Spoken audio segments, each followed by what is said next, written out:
আজকে আমি আপনাদের সাথে একটা জিনিস শেয়ার করছি। আমি এত এক্সাইটেড, যেটা আপনাদের সাথে না শেয়ার করে আমি থাকতে পারছিলাম না। আমার জামাইবাবু আমাকে একটা গিফট দিয়েছে। আমি দেখতাম বিয়ের আগে থেকেই কোথাও গেলে কিছু না কিছু গিফট আমার জন্য আনতো। কখনো শালি, আমি যে ওনার শালি এটা কখনো বুঝতে দিত না, সবসময় বোন বলে ভাবতো। এখনও তাই। দেখুন, আমি গিফটটা একটা আনপ্যাক করছি। আজকেই দিয়েছে সকালবেলা এসে গিফটটা। এই দেখুন, এটা বলতে পারবেন এটা কিসের ওপর বেস করে আছে? এটা সবাই বুঝতে পারছে, এটা একটা পেন স্ট্যান্ড। এইটা হচ্ছে বাঁকুড়ার পোড়ামাটি দিয়ে তৈরি। এটা একটা পেন স্ট্যান্ড, যেটা আমার ভীষণ প্রিয়, ভীষণ পছন্দের গিফটটা। জামাইবাবু আমাকে খুব ভালোবাসে, বিয়ের আগে থেকেও ভালোবাসতো, খুবই ভালোবাসে আমাকে।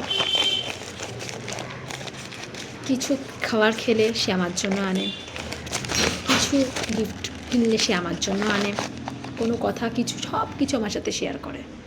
কখনো বুঝতে দেয়নি যে আমি ওর শালী। সবসময় নিজের বোন বলে সবসময় নিজের বোন বলে ভেবেছে, ডাকেও বোন বলে। এইটাই তো লোকে চায়, এই ভালোবাসাটাই তো লোকে চায়। এখন চারিদিকে চাকরি করছে সবাই, পয়সার অহংকার, ভালোবাসা সবাই ভুলে গেছে। ভালোবাসার জিনিসটা কী? এখন ইনকাম করছে, পয়সা বেড়েছে, টাকার অহংকারও বেড়ে গেছে। কিন্তু আমার জামাইবাবু সেরকম না, কোটিতে একটা। যতই ভালো রোজগার করুক, কিন্তু ওনার মতো মানুষ হয় না। দেখুন, গিফটটা বড় কথা না, ছোট হোক বড় হোক, এই যে টান, এই যে আমার প্রতি ওর টান, ভালোবাসা, যে আমাকে বোন বলে মনে করা, এটাতে আমি খুব ভাগ্যবতী। যে হ্যাঁ, কেউ আমার তো মূল্যটা বুঝছে, কেউ আমাকে ভালোবাসছে। এমন নয় যে শুধু জামাইবাবু আমাকে ভালোবাসে, বাড়ির প্রত্যেকে খুব ভালোবাসে। ছোট, যেহেতু বাড়ির ছোট, সব থেকে ছোটো, সব ভালোবাসাটা সব থেকে বেশি।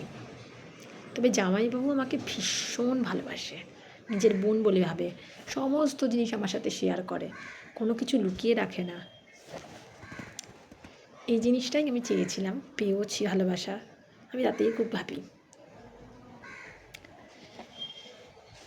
ঠিক আছে, ভালো থাকবেন। অনেক কিছু বলে ফেললাম, কালকে ভিডিও নিয়ে আসবো, আবার নতুন ভিডিও নিয়ে। ভালো থাকবেন, টাটা।